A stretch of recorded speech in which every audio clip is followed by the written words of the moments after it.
Definitely an interesting start to this Sunday. Much of the viewing area shaken by a 5.1 magnitude earthquake. We want to get straight over to meteorologist Chris Mulcahy. Chris, you are tracking this earthquake. Just tell us some of the significance about this earthquake. This is rather large for our viewing area.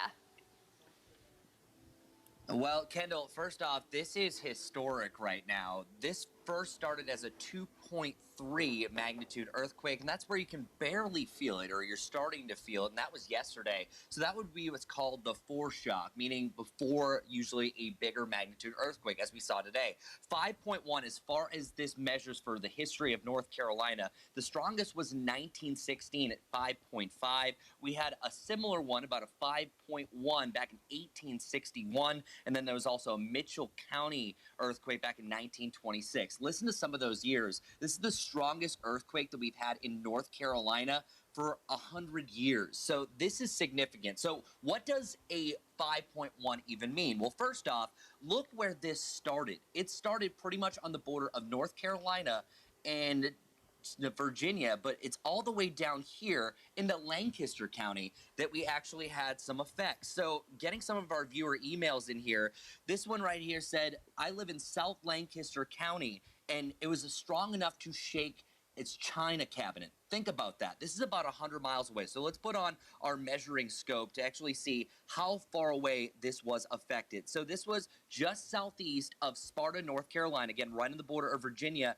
and North Carolina. Check out this measuring tool. From Charlotte, the epicenter was 100 miles away. Many of you reporting this. I got some emails from Denver, North Carolina, down to Rock Hill, Fort Mill, that's 117. And we're talking about southern Lancaster County, where that email came from. That's about 150 miles away. So a 5.1, again, is a very significant earthquake where sometimes this can cause some cracks in the walls. This can also shake some cabinets, as we just heard, and that was over 100 miles away, and many could be awakened by that. Some people were saying that they woke up around 8:07 when this officially happened in York County. So this is a significant event just because of how far that it reached. And this often happens because there's fault lines, there's little tremors that this can follow, but we're also not done with this. There's going to be aftershocks over the next couple of days that we have to mention. So they're going to be less. Picture like a bouncy ball. When you first bounce it, it's going to be at its highest point,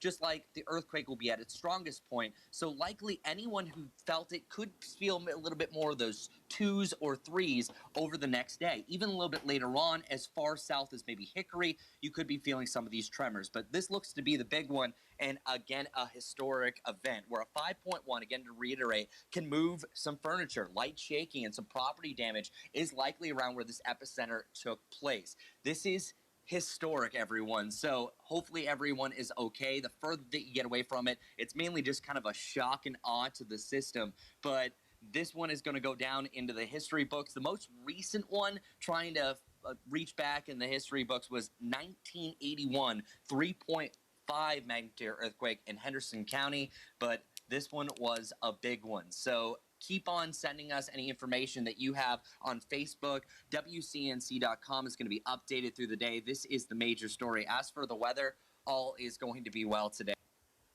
There are 27